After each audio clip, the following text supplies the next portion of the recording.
tidak nyaman lagi jadi dokter kah atau apa? Ibaratnya Om Jo, kalau orang bermain bola, kalau kita hanya jadi pemain cadangan, kita tidak bisa merubah hasil skornya. Kita harus ikut bermain, betul kan? Kalau Om Jo duduk di pinggir lapangan terus berteriak sundul, kopeng, tenang, terus tidak akan merubah hasil kecuali Om Jo ikut bermain.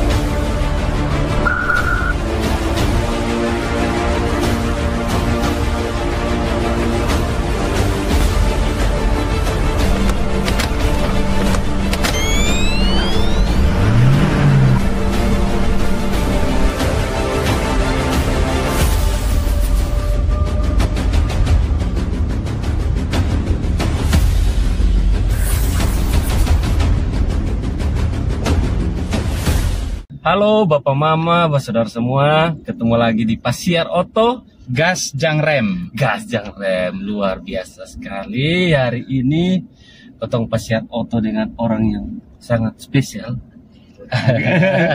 Ada Dokter Christian Widodo di sini. Kita Pasiar Oto, Dok, sambil keliling-keliling. Ya, terima kasih banyak, Dok, sudah mau diundang di Pasiar Oto. Terima kasih juga Om Jo sudah mau mengundang kita. Ini kan satu kehormatan. Soalnya YouTube-nya Om Jo ini saya lihat konsisten dan materi-materinya bagus semua. Karena banyak orang-orang hebat juga di NTT yang mau berbagi pengalaman di sini, Dok. Makanya kita juga terima kasih untuk semua narasumber yang sudah mau diundang, Dok. Ya, aduh, apa kabar nih, Dok? Sehat. Om Jo apa kabar? Keluarga sehat? Puji Tuhan sehat, Dok. Sehat sekali. Habis olahraga ya, Dok, ya? Pagi saya kalau pagi mesti olahraga, Om Jo. Wajib. Biasa jam 6 pagi, setengah 7 lah. Kalau saya bangun agak terlambat, setengah 7 olahraga sampai setengah 8, 1 jam lah. Kebetulan di rumah tuh kan ada alat-alat fitness yang tidak dipakai lagi, yang dulu dari bekas sasana tinju saya. Oh iya. Nah, jadi dulu saya ada sasana, Om Jo. Warrior Training Camp. Iya. Om Jo, tapi sudah tutup, tidak buka lagi karena pandemi juga kemarin. Oh iya, betul. Ya, waktu pandemi kan tidak boleh berkerumun. Betul. Itu satu. Yang kedua, memang operasionalnya tiap bulan tuh memang berat karena saya banyak kasih free di teman-teman. Jadi akhirnya ya sudah, kita tutup. Alat fitnessnya saya pakai sendiri. Jadi tiap pagi sekarang saya tidak perlu lagi ke tempat fitness, saya bisa olahraga di Warrior. Iya. Padahal kita baru kepingin mau belajar sparring sedikit. Ternyata tutup. Iya, tutup. Nanti lagi tahun depan pikir-pikir dulu, kalau peluangnya bagus kita buka lagi. Ya. Tapi ini kali membershipnya harus jelas ya. Ini macamnya di kamera nih kopi dan susu nih, bahaya nih. Ini Om Jo juga putih nih. Astaga. Dok, kamera son bisa tipu, Dok. Oke, Dok. Beta mau kasih tahu ke Bapak Mama, saudara semua yang nonton yang mungkin belum tahu siapa Dokter Christian ini. Tapi kebanyakan sudah tahu ya, Dok. Beta banyak sudah belum tahu. Dokter Christian ini adalah anggota DPRD Provinsi NTT periode 2019-2024. Siap, dari Partai PSI kemarin. Iya, betul, Om Jo. Luar biasa sekali. Terus beliau juga adalah Ketua DPW PSI NTT. Iya, betul. Kami di Partai Solidaritas Indonesia itu bilangnya DPW. DPW itu tingkatnya provinsi. Nah, itu yang beta mau tanya tuh, Dok. Kan partai-partai lain, DPD ya. Terus kenapa DPW? Kami DPW, formatnya itu memang dari DPP itu, dari pusat. DPW itu Dewan Pimpinan Wilayah. Ini sama dengan Nasdem. Nasdem juga pakai DPW untuk tingkat provinsi. Ya. Kalau PDIP, teman-teman PDIP itu pakainya DPD. DPD itu untuk provinsi, nanti ada DPD 1, DPD 2. Kalau kita pakai DPW. provinsi. Nanti turun ke kota kabupaten sebutnya DPD. Ya, ya. PSI ini juga agak beda ya orang bilangnya. Kita apa sering dengar apa? Ya. Panggilan untuk anggota di dalam partai juga bro dan sis juga. Iya, itu sampai yang tua-tua aja panggil gitu. Semua. Jadi itu dibuat supaya ada filosofinya. Jadi supaya kita tuh kalau duduk sama rata, berdiri juga sama tinggi. Jadi tidak ada terlalu ketua, siap sekretaris, jabatan gitu kan ya. Jadi kita bro dan sis saja semua. Kadang pun itu bagus sekali yang saya rasakan. Kadang kita ketemu anggota kan bisa saja kita lupa nama. Anggota ada ribuan. Betul. Jadi dengan panggilan bro dan sis itu mengakrabkan kita tidak perlu lagi mengingat nama satu persatu. Kalau pengurus pasti kita ingat namanya. Tapi kalau anggota yang masuk dalam PSI kan belum tentu kita pernah ketemu. Tapi begitu kita tahu dia anggota PSI, kita bisa langsung menyapa dengan bro dan sis. Bro dan sis, begitu dia balik belakang bertanya dia lah, yang tadi nama siapa? betul Amjo. Astaga. Oke. Beliau juga owner dari klinik Graha Medika. Ya, klinik Medika, toko anak Cici. Ya. Luar biasa sekali toko anak Cici itu. Beta dulu waktu anak buah masih baru lahir sering sewa mainan. Iya betul. Om Jo sering sewa mainan. Siap. Masih ya? Masih. Jadi kita punya persewaan. Jadi mungkin jarang yang kasih sewa-sewa begitu di Kota Kupang. Ya. Jadi kalau Om Jo ada acara misalkan ulang tahun, anaknya ulang tahun, mau undang teman-teman ke rumah, bisa sewa mainan-mainan perosotan yang kecil-kecil tuh. Nah, nanti dikembalikan daripada beli kan mahal. Iya, kalau sewa kan 1 minggu cuma berapa? Iya, betul. Terus Om Jo mau keluar negeri butuh atau mau ke Jakarta butuh stroller itu. Beli itu kan jutaan.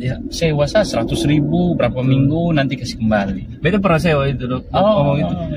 Kebetulan waktu itu liburan dengan keluarga di Malang, di Batu kan jalan kan mesti jauh tuh keliling itu jadi pakai stroller di anak itu situ. Oh, bagus Om. Biasa sekali. Siap. Oke, Dok. Itu kita ngomong apa, Dok? Sekarang kita masuk ke politik nih, Dok. Siap Om. Dok, ini lagi ramai diberitakan nih sebagai kuda hitam padahal kulitnya putih. Kuda putih harusnya. Kuda putih harusnya. Kenapa itu istilah ada, Dok? Kuda hitam. Itu kuda hitam? Mungkin dari pendapat saya, dari pikiran saya mungkin karena warna hitam tuh dia berbeda sendiri, mencolok. Jadi kalau misalkan ada domba putih semua terus tiba-tiba ada satu yang warna hitam begitu kan, dia mencolok. Makanya itu warna itu identik dengan lain sendiri begitu. Makanya disebutlah kuda hitam. Jadi orang ini mencolok gitu. Luar biasa. Oke. Salah satu kuda hitam memang masih lama kontestasinya pemilihan wali kota dan wakil wali kota Kupang 2024. Tapi gaungnya sudah mulai dari sekarang nih kita lihat, Dok ya. Iya betul Om Jo. Memang ada masyarakat yang beberapa ngomong minta, tapi semua ini saya kembalikan ke masyarakat dan Tuhan. Kalau Tuhan izinkan, masyarakat mau. Saya ini sekarang masih fokus di sisa masa jabatan saya kan masih 2 tahun Om Jo jadi DPR provinsi dan saya fokus di situ dulu, kerja sebaik-baiknya. Nanti di akhir-akhir masa jabatan pastikan ada survei lagi. Mungkin saja saya bisa naik, mungkin bisa turun. Jadi kita tidak boleh jumawa. Belum tentu survei sekarang yang bilang saya kuda hitam itu survei memang cukup valid. Itu survei dari Visipol Undana. Kan universitas itu kita tahu sendiri kredibilitasnya bisa kita pegang lah. Ya itu memang survei saya tinggi, tapi saya tidak mau jumawa karena ini kan masih 2 tahun. Bisa saja saya bikin kesalahan lalu surveinya turun ya kan Om Jo. Ya jadi fokus saja kerja yang baik. Nanti kita lihat 2024 mau maju pilkada atau mau maju DPR provinsi lagi gitu. Kan pemilihan DPR duluan tuh. Pemilihan DPR nanti Februari. Jadi 2024 Februari itu kita pileg sekalian dengan pilpres. Jadi pilpres berbarengan dengan pemilihan anggota DPR, DPRD, pileg itu. Nanti pilkadanya, pemilihan kepala daerahnya di November, tapi tahun yang sama. Makanya disebut pemilu serentak. Tapi berarti Dok, berarti kan pilkada ini kan berdasarkan hasil legislatif, Dok. Berarti pilpres yang ini nanti berdasarkan hasil pemilihan legislatif yang lalu atau Iya betul, dari yang sekarang ini kan yang harus bisa mengusung presiden itu kan 20% ya. dari jumlah kursi di DPR RI pakai yang sekarang ini. Ya. Siap. Lihat PSI juga kemarin sudah deklarasi Ganjar Ganjar sama Ibu Yeni Wahid betul. Ya, jadi Pak Ganjar itu kan Om Jo keinginan masyarakat. Jadi kami di PSI buat namanya Rembuk Rakyat.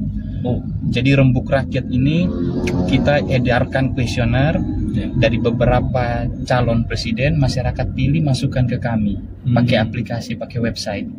Nah, itu Pak Ganjar paling tinggi di hasil Rembuk Rakyat dari yang dibikin PSI itu. Nah, sehingga PSI memutuskan bahwa oke, kalau gitu calon presiden dari kami yang kami usung, yang kami dukung adalah Pak Ganjar.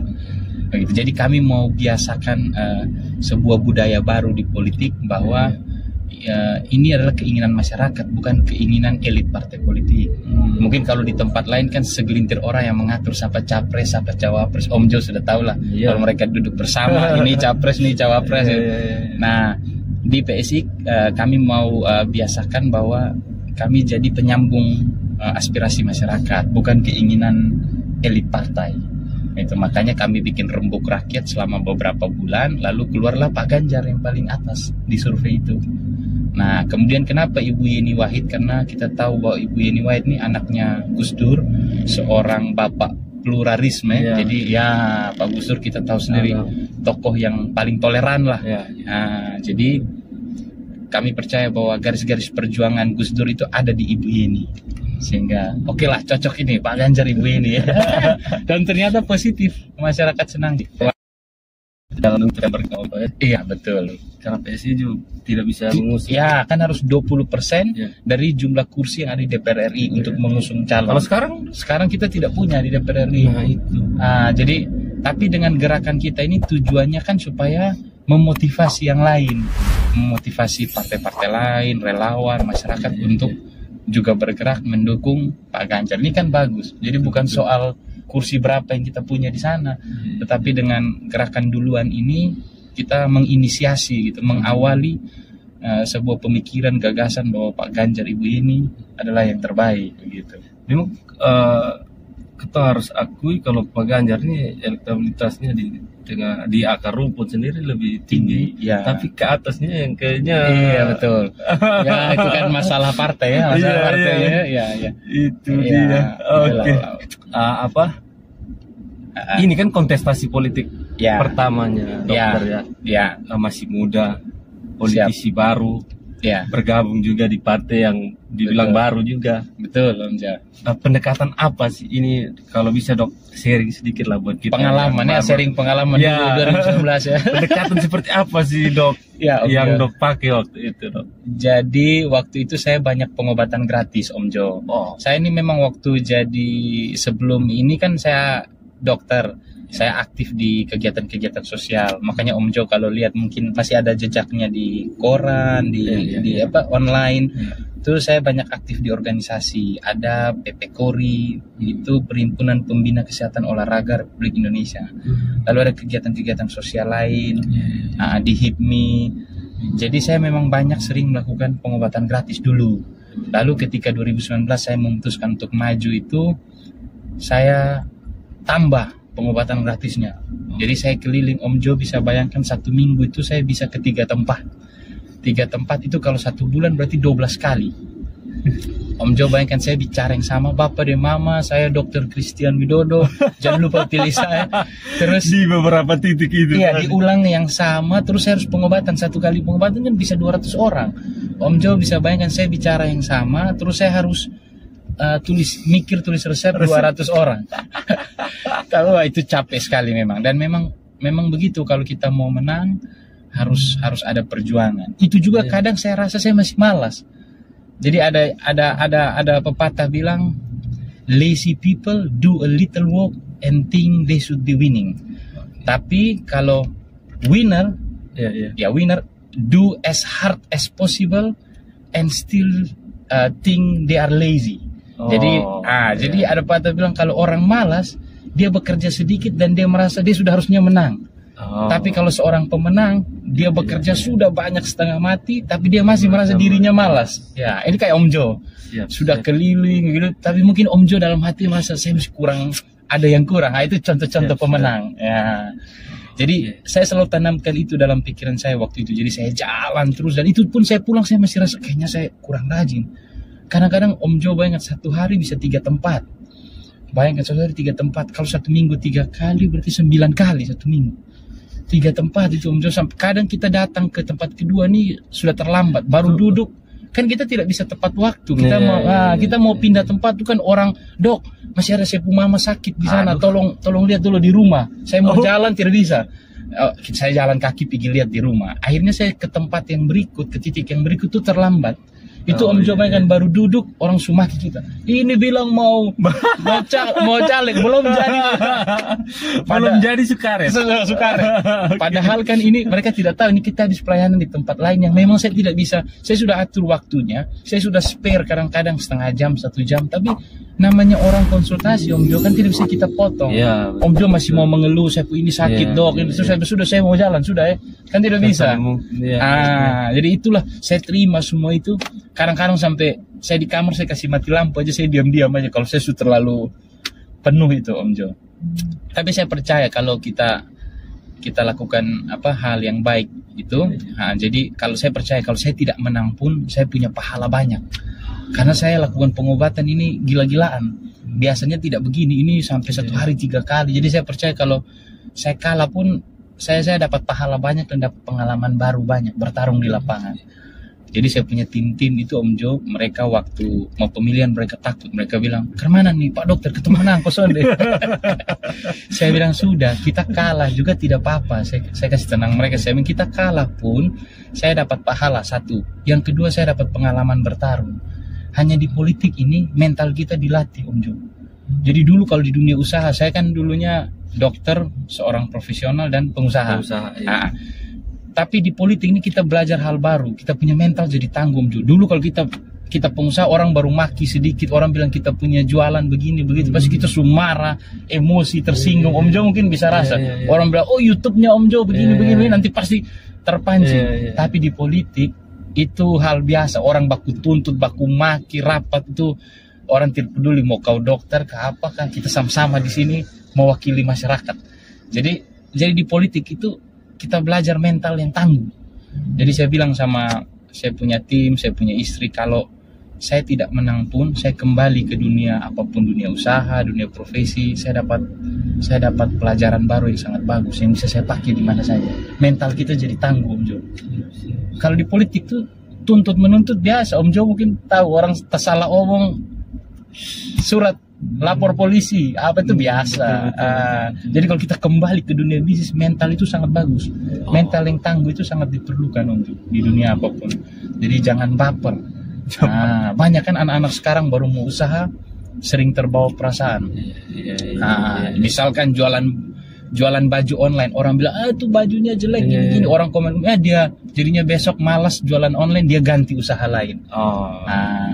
Jadi mental yang tangguh, jangan baper itu sangat diperlukan di dunia manapun. Dan itu saya belajarnya banyaknya di dunia politik. Gitu. Jadi saya kalah juga tidak apa-apa. Tapi ternyata Tuhan maunya lain. Jadi ternyata suara kita banyak waktu itu Om Jo. Berapa ya waktu itu? Waktu itu 13.000, ketiga terbanyak di dapil saya. Padahal di Kota Kupang.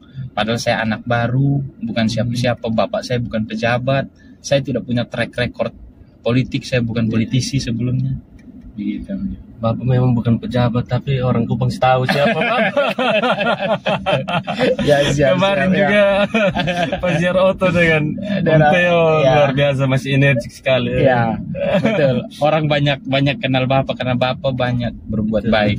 Tapi yang saya maksud kekuasaan tuh tidak ada di Bapak untuk menyetir supaya suara itu misalkan kemana ke saya, itu kan tidak bisa karena Bapak bukan pejabat, bukan jadi saya jalan, Bapak juga jalan, jadi begitu, makanya menghasilkan suara banyak. Luar biasa sekali. Dok, sebelumnya dokter berpraktek. Praktek dan usaha Om Jo. Jadi ya basic saya itu sebenarnya profesional dan pengusaha. Siap. Terus apa yang buat Dok tertarik untuk masuk politik? Masuk politik ya. Jadi saya lihat bahwa di dalam politik kalau kita bisa punya kekuasaan lewat jalur politik, kita punya 3 sumber daya Om Jo. Sumber daya kebijakan, kita bisa buat regulasi yang membantu masyarakat. Kita punya sumber daya anggaran, jadi kita punya uang, kita bisa bantu masyarakat, bukan uang pribadi. Ini kan kalau kita punya kekuasaan, anggarannya anggaran negara. Nah, dan kita punya sumber daya manusia, kita bisa atur ASN, kontrol ASN, minta tolong ini, minta itu, bantu masyarakat. Jadi 3 sumber daya ini, jadi kebijakan, anggaran, dan sumber daya manusia ini kalau kita pakai untuk hal yang baik, pasti hasilnya sangat mulia. Hanya sayang biasa 3 sumber daya ini kan tidak dipakai untuk hal yang baik, kadang suka dibelok-belokkan. Jadi saya berpikir bahwa kalau saya lewat politik lalu saya masuk dalam sistem, saya punya kekuasaan, saya punya 3 sumber daya ini, saya bantu orang tidak pakai uang pribadi. Pak Ahok kan pernah bilang, kalau kamu punya uang 1 miliar, kamu bantu berapa banyak orang juga habis. Iya kan? Tapi kalau kamu punya kekuasaan, kamu pakai kebijakan, pakai anggaran negara, bantunya ratusan ribuan orang. Bisa lebih banyak. Terus saya berpikir lagi, saya jadi dokter, saya praktek di ruangan praktek, saya bantu paling 1 hari 20 orang. Itu sudah capek Om Jo, pagi praktek, sore praktek. Tapi kalau saya ada dalam sistem, saya bisa bantu ratusan ribuan orang. Contohnya saya bikin baik puskesmas, saya bikin kebijakan yang bagus, ya kan, saya bikin masyarakat bisa berobat gratis. Itu kan saya bantu ratusan ribuan orang setiap harinya. Tidak cuma 20 orang di dalam ruang praktek. Jadi saya punya ruang gerak lebih luas begitu Om Jo. Nah, itulah yang mendorong saya harus masuk di dalam sistem. Begitu Om Jo. Kalau tidak salah dokter, satu-satunya dokter yang maju kemarin. Betul. Satu, dan dari kita 65 orang di DPRD provinsi hanya saya yang dokter. Ya, makanya saya ambil komisi 5, komisi yang membidangi kesehatan juga. Ya, di situ ada pendidikan, olahraga. Ya, memang basic saya juga. Tapi memang dokter ini kita jarang sekali dengar untuk seorang dokter terjun berpolitik ya. Memang ada beberapa nama seperti wakil wali kota. Ya, betul. Wakil bupati di Labuan Bajo, Manggarai Barat juga. Ya. Tidak nyaman lagi jadi dokter kah atau apa? Tidak. Jadi dokternya tetap, dokter itu seumur hidup. Nah, itu sekarang tidak bisa praktek lagi. Bisa, boleh. Boleh. Aturannya boleh. Jadi yang penting Om Jo, kalau saya kumpulkan 1 minggu ada 2 hari yang saya masih praktek. Jadi kadang-kadang kan ada pasien itu kan sugesti ya. Kadang-kadang maksudnya dia suka dengan satu dokter. Om Jo tahu lah, kalau Om Jo punya dokter keluarga, Om Jo cocoknya di situ. Padahal semua dokter tuh sama saja, bukan satu saya lebih pintar apa tidak. Tapi orang cocok-cocokan, sugesti. Jadi buat pasien yang masih mau berobat dengan saya kumpulkan di dalam 1 hari. Jadi saya punya jadwal misalkan 1 minggu itu 2 kali saja. Nanti saya kumpulkan mereka datang di hari itu. Begitu masih praktek. Terkait dengan Om Jo punya pertanyaan, kenapa belum banyak dokter yang mau terlibat dalam politik? Nah, itu juga yang saya ingin galakkan begitu. Kenapa kita kalau mau profesi kita diperhatikan, kita harus ada dalam sistem. Harus lebih banyak karena kita yang mengerti masalah di lapangan, masalah kesehatan, masalah profesi. Makanya harus lebih banyak teman-teman dari dunia kesehatan yang mau jangan biarkan orang lain yang atur tentang kesehatan, tapi sebenarnya mereka tidak terlalu mengerti masalah kesehatan. Ya kan begitu kan Om Jo? Soalnya kalau dari atas sudah atur begini, di bawah semua ikut. Tidak mungkin. Aturan itu kan jelas, kita semua harus ikut, padahal masalah di bawah lain. Walaupun pulang mengomel-mengomel. Jadi percuma Om Jo, kita mengomel, kita demonstrasi. Coba Om Jo demonstrasi di jalan berhari-hari. Tidak akan merubah apa-apa. Kalau mau merubah kita harus masuk di dalam sistem. Itulah kenapa kalau dokter-dokter mau supaya kebijakan itu berpihak kepada mereka, maka mari masuk dalam sistem. Ibaratnya Om Jo, kalau orang bermain bola, kalau kita hanya jadi pemain cadangan, kita tidak bisa merubah hasil skornya. Kita harus ikut bermain, betul kan? Kalau Om Jo duduk di pinggir lapangan terus berteriak, sundul, kopeng, tendang, terus tidak akan merubah hasil, kecuali Om Jo ikut bermain. Nah, baru Om Jo bisa sundul, bisa tendang. Itulah kenapa mendasari saya, kalau saya mau berjuang untuk dunia kesehatan, biar saya masuk. Dan teman-teman harusnya mendukung. Ada orang dari dunia mereka yang berjuang di dalam untuk kebijakan ini mendukung mereka, begitu. Harusnya disupport toh. Nah, gitu sekali. Oke, Dok. Beta dengar juga dokter pernah jadi dokter di Asian Games ya. Betul Om Jo. Ceritanya kan Asian Games. Jadi Asian Games itu waktu itu diikuti oleh 48 negara. Jadi Asian Games itu di Jakarta kemarin. Jakarta Palembang. 2018 Om Jo. Jadi itu event olahraga terbesar kedua setelah Olimpiade. Ini Asian Games ya, seluruh Asia, bukan SEA Games. Kalau SEA Games Southeast Asia, cuma Asia Tenggara. Nah, ini Asian Games, jadi satu Asia semua. Ini event olahraga terbesar kedua di bawah Olimpiade. Nah, jadi waktu itu saya menjadi dokter tinju, dan itu jadi dokter termuda di seluruh hajatan Asian Games itu. Ya, jadi dokter tinju jadi. Ada berapa belas negara waktu itu. Jadi saya di pinggir ring, jadi ikut kalau petinju cedera, dokter pertandingan, dokter ring. Iya. Dari Indonesia, kami hanya 2 orang, satu senior saya itu dokter spesialis kedokteran olahraga, tapi sudah meninggal beliau usianya. Jadi waktu itu kami berdua, beliau senior, saya yang orang muda. Yang lainnya dokternya ada yang dari Italia, ada yang dari Belgia, ada yang dari mana-mana. Itu ceritanya bagaimana Dok sampai ditunjuk percaya jadi itu karena saya memang biasanya selalu jadi dokter ring, baik di tingkat daerah, terus pertandingan nasional juga saya sudah punya pengalaman itu. Sudah sering. Ya, terus saya ikut kursus, ikut pelatihan, penanganan. Lalu mereka lihat seleksi, mereka pilih begitu. Mereka pilih untuk event Asian Games ini. Terus Dok, setelah duduk jadi anggota dewan, Dok, bagaimana rasanya? Lebih enak mana nih? Jadi dokter kah atau anggota dewan? Ya sama-sama enak, semua ada plus minusnya. Om Jo, kalau di DPRD itu kita punya kekuasaan lebih untuk bantu masyarakat yang tadi saya bilang. Kita punya sumber daya kebijakan, sumber daya anggaran, sumber daya manusia. Kita bisa minta tolong kepala dinas. Om Jo misalkan mau minta tolong urus KTP atau urus surat izin apa yang terhambat. Saya punya sumber daya manusia, ASN-nya, saya bisa telepon Pak Kepala Dinas, tolong bantu ini kenapa dilambatkan. Sedangkan masyarakat ini sudah melengkapi semua administrasi yang dibutuhkan, gitu. Jadi kita bantu, tapi kita bantu juga yang benar, bukan orang yang tidak lengkap administrasinya kita bilang, kasih saja itu karena saya punya keluarga, tidak boleh juga itu.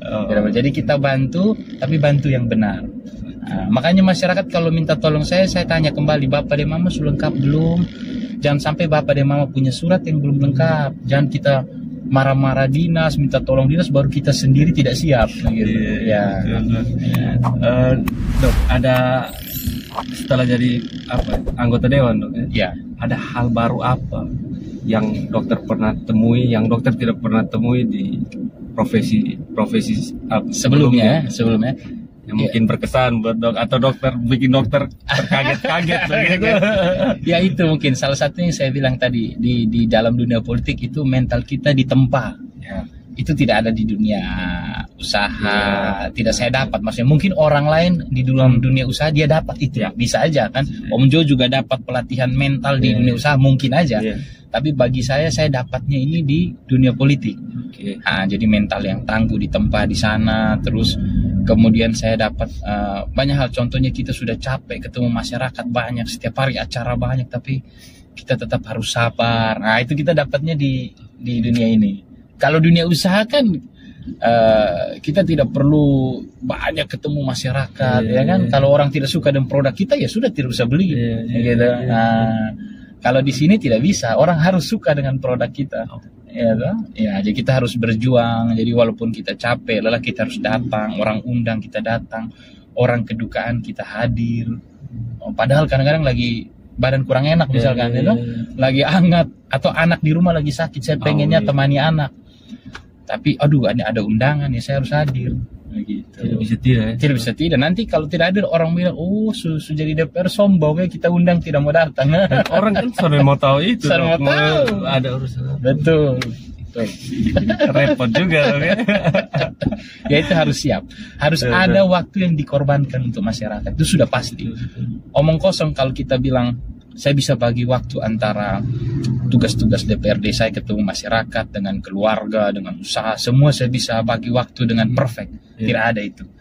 Pasti ada yang harus dikorbankan. Karena saya banyak turun masyarakat, maka yang dikorbankan waktu di keluarga. Pasti saya pulangnya agak malam. Gitu. Kan hidup ini begitu. Kalau ada satu yang ini, lebih pasti ada satu yang turun. Kan tidak mungkin seperti timbangan. Betul. Nah, sulit lah omong kosong itu kalau orang itu bisa membagi waktu dengan baik. Iya. Kalau dia bilang dia banyak turun masyarakat, tapi dia masih banyak di rumah, berarti dia bohong. Dia tidak turun masyarakat. Betul sebenarnya. Astaga. Kalau banyak di luar, pulang itu muka asam. Oke, Dok. Dok, setelah jadi lagi-lagi setelah jadi RTDO deh. Ya. Turun ke masyarakat, turun ke akar rumput ya. Iya. Ada persoalan apa sih yang mungkin tidak umum kita masyarakat yang lain ini tahu di tengah masyarakat untuk bisa di-share? Kalau persoalan yang tidak umum ya, kalau saya sih selama saya di DPR, teman-teman itu sangat baik, sangat support, sangat mendukung. Jadi kayak mereka bilang ada permainan mungkin apa begitu. Saya sih selama ini belum pernah lihat itu, belum pernah merasakan itu. Jadi teman-teman di DPR itu juga sangat suportif, dan setiap kali rapat-rapat dengan mitra komisi, dengan dinas-dinas terkait, mereka suarakan apa yang masyarakat titip itu. Karena kan mereka juga mau terpilih lagi, Om Jo. Ya, kalau mereka tidak suarakan, nanti kan masyarakat tanya, kenapa kita pilih kamu, kok kamu tidak suarakan. Jadi kalau teman-teman komisi saya tuh, yang ini kan saya banyak bergaul dengan teman-teman komisi ya. Nah, karena kami setiap hari rapat ketemu, itu semua baik-baik saja. Mereka berjuang untuk kepentingan aspirasi masyarakat. Kadang mereka sampai rekam, Om Jo, supaya bukti bahwa mereka itu benar sudah menyampaikan apa yang masyarakat minta. Jadi masyarakat WA ke kita, Dok, tolong sampaikan ini, saya punya tenaga honorer ada sekian, belum diangkat-angkat sudah bertahun-tahun. Ya itu kita sampaikan, kadang kita sambil videokan, pulang kita kasih ke dia, ini loh tadi saya sudah omongkan. Dan teman-teman lakukan hal yang sama itu. Kalau untuk hal-hal yang itu saya belum tahu, atau mungkin saya tidak tahu, mungkin saya ditinggal sendiri. Itu saya tidak tahu lagi. Oke, Dok. Oke, ini terakhir, Dok ya. Ya. Mungkin ada yang Dok mau sampaikan buat yang nonton, khususnya anak-anak muda. Anak-anak muda ya. Ya, Om Jo. Jadi ini kan karena saya juga berangkat dari dunia wirausaha ya. Saya mau sharing sedikit pengalaman. Jadi kalau buat teman-teman yang mau jadi pengusaha, sebenarnya ini bisa dipakai di mana saja, di dunia apapun, dunia usaha, dunia profesi, dunia politik. Jadi kalau Om Jo perhatikan orang-orang yang sukses itu, karakter mereka itu mereka tuh punya karakter yang sama, punya rumus yang sama. Ya kan Om Jo? Om Jo perhatikan Bill Gates, lalu Mark Zuckerberg. Bukan soal sekolah yang tinggi, tapi bagaimana mereka tuh punya karakter orang sukses yang sama. Itu kalau Om Jo lihat di Google nanti, Mark Zuckerberg itu sekolahnya tidak selesai. Lalu Bill Gates itu juga tidak selesai, tidak tamat kuliah. Jadi teman-teman tidak perlu berkecil hati, yang sekolahnya tidak tinggi ya nanti tidak bisa sukses. Tidak ada urusan itu. Yang penting kita punya karakter yang sama. Satu, kita harus berpikir besar, Om Jo, tapi juga berpikir realita. Berpikir besar tuh maksudnya begini. Kalau kita karyawan masih ikut orang ya, bulan ini kita terima gaji, kita makan di misalkan KFC, kita makan 1 porsi. Kita mikir, besok saya harus gaji naik supaya kalau gajian lagi bulan depan, saya makannya bisa lebih porsinya 2 atau 3. Itu berpikirnya kecil. Berpikir besar begini, ini hari saya makan di KFC, nanti beberapa tahun kemudian saya harus punya warung makan, orang lain makan di tempat saya mempekerjakan banyak karyawan. Itu contoh berpikir besar, Om Jo. Ya, jadi Om Jo perhatikan banyak anak-anak kecil yang waktu kecil ditanya, itu mereka kita dilatih berpikir besar tuh, ditanya, mau jadi apa besar? Mereka jawab, mau jadi pilot, mau jadi dokter, mau jadi presiden, mau jadi astronot. Tapi Om Jo perhatikan berapa banyak yang menjaga mimpi mereka itu ketika mereka bertumbuh besar. Tidak ada hampir kan, paling 2, 3 yang betulan jadi pilot, betulan jadi dokter. Ya kan Om Jo? Jadi kita tuh sebenarnya dilatih berpikir besar, tapi tidak dilatih menjaga mimpi itu. Makanya ada ungkapan, it's not about the big dream, it's about how you keep that big dream when you grow old. Nah, jadi bukan tentang bermimpi besar, tapi bagaimana menjaga mimpi besar itu tetap ada ketika Anda bertumbuh besar. Nah, jadi berpikir besar harus, tapi juga berpikir realita. Jadi bukan Om Jo mau usaha, hari ini Om Jo misalkan karyawan, Om Jo mau usaha, Om Jo keluar dari karyawan dengan tabungan seadanya, buka usaha, habis itu salah, bangkrut, tidak ada penghasilan lagi. Nah, jadi berpikir besar tapi berpikir realitas, step by step. Om Jo kepingin punya mobil, kita jalan kaki dulu karena penghasilan kita masih sekian. Habis itu kita punya uang sedikit, naik kendaraan umum. Punya uang lebih, beli motor. Habis beli motor baru beli mobil. Jadi step by step. Ini yang pertama, satu, berpikir besar dan berpikir realitas. Yang kedua Om Jo, saya bagi pengalaman saya untuk anak muda itu, kita harus fokus. Saya dulu Om Jo, saya cerita pengalaman saya waktu saya mau masuk kedokteran, saya daftar di fakultas kedokteran, itu kan ada pilihan, 1 fakultas apa, 2 apa, 3 apa. Biasa anak-anak kan pilih 1 fakultas yang dia mau, 2 dia ada kasih cadangannya, 3 ya kan, 1 ekonomi, 2 manajemen, bisnis gitu. Kalau saya tidak Om Jo, saya tulis 1 fakultas kedokteran, 2, 3, 4 saya kasih kosong, stream. Om Jo bayangkan waktu saya kumpul itu, saya punya dosen tanya, yang terima di pendaftaran tanya, loh terus kalau kamu tidak lulus tes besok di kedokteran kamu mau kuliah apa? Saya bilang saya tidak kuliah kalau saya tidak lulus. Maka Om Jo pulang itu malam saya belajar makin mampus berapa hari ke depan supaya saya bisa lulus. Karena saya fokus, saya tulis saya tidak punya plan B, plan C. Anak-anak zaman sekarang terlalu banyak backup plan-nya. Jadi Om Jo mereka tidak fokus.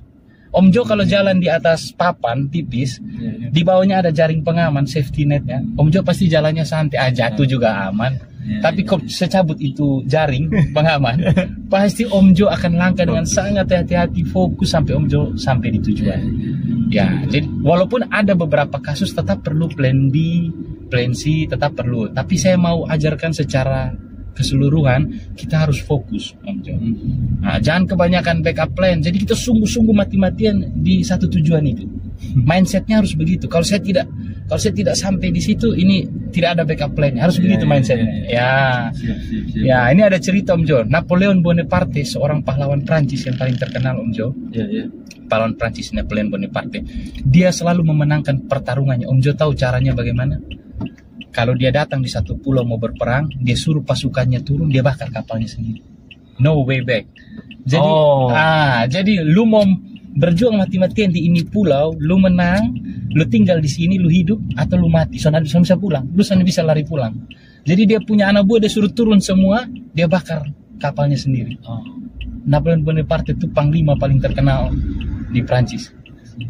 Pahlawan karena dia selalu fokus. Itu ciri orang fokus.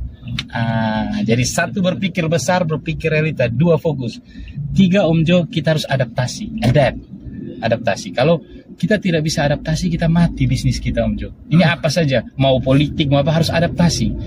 Ya kan Om Jo, lihat dunia sekarang mulai bergerak ke arah digital, online. Ya atau terus kita masih mau pakai cara konvensional. Mau jualan barang door to door, ketok, kasih brosur, kalah dari orang. Tertinggal masih.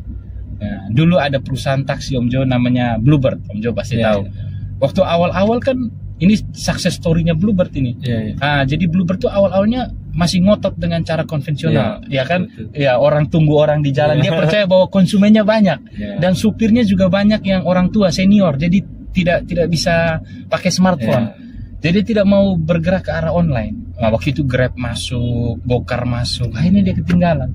Lalu akhirnya dia sadar itu, dia berubah, dia gabung dengan Gokar, sekarang dia punya sendiri My Bluebird, dan sekarang rame lagi. Waktu itu dia sempat tertinggal, Om Jo, sempat turun omsetnya dan lain sebagainya. Sampai dia bikin video, izinkan kami berubah. Ada videonya. Nah, izinkan kami berubah, izinkan kasih kami waktu, ini kapal yang besar, kalau kami mau putar haluan itu butuh waktu. Dia sampai bilang begitu. Nah, jadi dia butuh waktu untuk melatih supir-supirnya untuk bisa pakai smartphone. Dan sekarang dia sudah berubah, dan malah My Bluebird tuh bagus sekali aplikasinya. Saya pun pakai itu. Ya. Tapi di Jakarta. Jakarta Ya. saja. Jakarta di kota-kota besar. Jadi saya 3 fokus. Lalu Om Jo yang berikut, jangan baper. Yang saya bilang tadi itu Om Jo. Jangan baper. Jadi anak muda itu jangan orang omong sedikit ganti bisnis. Pimpinan marah sedikit, besok izin bayi meninggal, habis itu balik pimpinan marah sedikit izin meninggal, izin terus, itu habis itu dia pindah perusahaan lain. Kapan dia mau karirnya mau naik? Ya kan Om Jo, harus punya mental yang tangguh. Om Jo tahu sendiri, kita kalau jadi karyawan, dulu saya juga karyawan, kalau kita ditegur pimpinan kita terima, kalau baik kita ambil, ya toh. Nah, jadi jangan baru pimpinan tegur kita izin, saya sakit besok tidak masuk, lusa ganti tempat. Kapan karirnya mau menanjak? Jangan baper Om Jo. Terus yang berikut lagi, yang kelima, kita harus komit dan konsisten Om Jo. Nah, itu beda. Komitmen itu untuk memulai sebuah pekerjaan. Kalau konsistensi itu untuk mengakhiri pekerjaan itu. Ya, jadi kalau Om Jo mau tanda tangan surat kontrak, itu namanya komitmen. Memulai pekerjaan, surat kontrak kita kerjasama, itu namanya komitmen. Ya, tapi untuk menjalankan ini selama proses itu butuhnya konsisten. Nah, jadi harus komit dan konsisten. Ya. Itu dua hal yang berbeda. Terdengarnya mirip, mirip, tapi dan mudah, tapi susah. Macam Om Jo komit waktu awal saya mau bikin Pasiar Oto, tapi seiring jalan Om Jo tidak hanya komit, harus konsisten supaya ini barang ada terus. Without commitment you never start, and without consistency you never finish. Itu Om Jo. Ya, jadi itu. Oke, 5. Yang terakhir, kita harus senang dengan adanya saingan yang keenam. Nah, jadi karakter orang sukses Om Jo perhatikan, Mark Zuckerberg, semua mereka punya saingan yang top-top, dan itu yang bikin mereka semakin maju. Om Jo bayangkan kalau tidak ada saingan, tidak ada yang namanya atlet. Kalau ya kan Om Jo, dia berkelahi dan sabar, saya tinju, sendiri di ring. Tidak ada juara 1, juara 2 atau juara 3 kalau tidak ada saingan. Om Jo bisa jadi juara 1 karena ada juara 2 dan juara 3. Makanya Om Jo bisa dinilai yang terbaik. Om Jo lomba lari, terus Om Jo lari sendiri. Orang bilang Om Jo juara 1. Terus juara 2 dan 3 di mana? Juara 1 dari 1 peserta.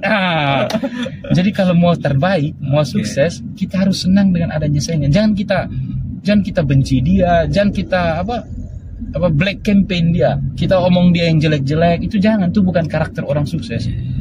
Di dunia politik juga begitu. Kalau saya sadar bahwa saya punya kursi bisa diambil kapan saja. Nanti pemilihan lagi bisa orang lain lebih baik dari saya.